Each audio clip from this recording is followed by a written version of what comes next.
tip my hat to Coach Monken and their staff. They had a great game plan. They slowed the ball down on offense. They, snapped the ball with less than 5 seconds, even shorter possessions, even more. Had a great game plan on defense. And so, Jeff's a great coach, a great man. He had a great plan. But I'm very proud of the way our guys bounced back. To have a block. You don't win too many games when you get a block punt for a touchdown, and it shows you just how resilient our kids are. Started off a little tight. We had some missed assignments, but once we settled down, it's proud of our effort. We couldn't be more proud of a group of seniors. This game, there's always a lot of emotion because there's a finality to the game. Very proud of our seniors, and I always say this, but again, our country's in good hands with both sides. They got great kids on that side, West Point, great kids, and two great institutions. And it's kind of cool when you got things going on about the Final Four and who's in it, and players trying to unionize and get more play. Players need more pay, whatever the case may be. You got two schools who just want to beat each other up, shake each other's hand after the game. Then in a year or so, they serve with each other to protect our freedoms. It's a cool deal, man. And I've been fortunate to be involved in this for 17 years. And Ken, when getting carried off by President Barry, Will Anthony, and Bernie faced the brigade for the 6th second, what's going through your mind knowing that you're now the winningest coach in the history of Navy football? First of all, I didn't want to hurt them. It's not like I'm a light coach or anything. Probably the heaviest coach in Division I. But I didn't want to.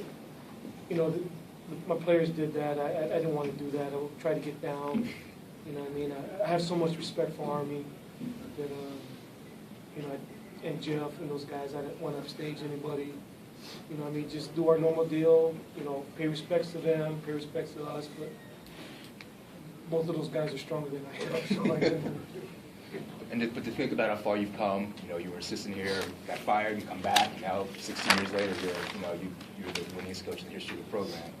I just feel very fortunate, Gene. Just a lot of great players over the years. A lot of them came back to the game. A lot of great coaches. I feel very, very blessed that Ivan, Buddy, Dale, our staff's been intact. Chet's made it, good for us to live in Annapolis. I work with great people.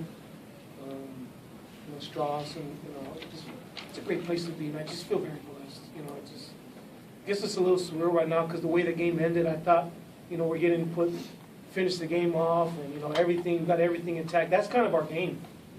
Kill the clock, chew up yards, put the ball in Knight's hand, and fumble the ball. I couldn't. Just. But to our kids' credit, we finally get the W. And 13 straight wins against Army. That's a heck of an accomplishment. What your thoughts just on being able to do that?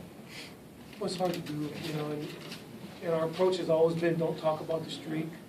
Our approach, and you and I talked a lot. It's just our thoughts have always been on preparation for this game.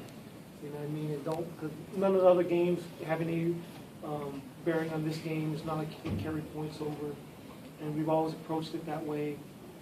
But it's a heck of a run, and you have to tip your hat to all of our players that have come before and all the coaches that have been involved with it. You called timeout on that 4th down. You stop them, then you go down and score again. Then you have all the momentum. You get another score that take the lead in the second half. What was that sequence? Is the importance there? I'm not the smartest coach in the world, and there's a lot of coaches that are better coaches than I am, better clock management people than I am. But people know who I am. I'm a pretty religious person. My game of preparation is I try to pray a lot and seek for guidance. And I had a prompting to call timeout. Was it because they shifted the line, Kenny? Is that what made you call it? It had nothing to do, really it had nothing to do, John, with anything going on in the field or feelings that came from inside. There's spiritual thoughts, and it's hard for me to explain, but I know where the prompting came from. Ken, you said a minute ago that your approach is not to talk about the streak, but on the inside you know about the streak. You feel pressure? The streak's been going on so long. In this profession, every game is pressure. I've been trying to lose weight for the last 20 years, and I'm still 260 pounds. Just since he became the head coach, his a lot of sleepless nights. I keep telling my wife, you know, why am I in this profession? I just quit and retire, go back to Hawaii, get on the beach and just chill. There's always pressure in this deal. You know, whether you're playing Notre Dame, Ohio State, Western Kentucky, you know, West Point, this is a pressure-packed deal. They're all pressure-packed. And what was the difference just between the first half and the second half? What were you able to do better in the second half? 'Cause they were slowing you down a bit. I think we should just settle down. Yeah. You know, we had some missed calls, some missed assignments on offense. You know, we didn't get lined up properly. I just think we were a little, you know, too high-strung a little bit. Right. And we just need to settle down. And they were crowding the box. You know, I mean, they were all up there. They're similar to what Air Force was doing against us. And we had to throw the ball to loosen them up a little bit. And when we did, didn't allow us to get our running game. But we just needed to settle down. And that was our deal. Let's just settle down, relax, and let's just play ball. Any other questions for Coach? How do you think Keenan played in the game? Played well, man. He played really well. He's 3-0 against Army. That's a pretty good streak. Thanks, Coach. Thanks, Ken. Thanks, Keenan Jr. and Austin.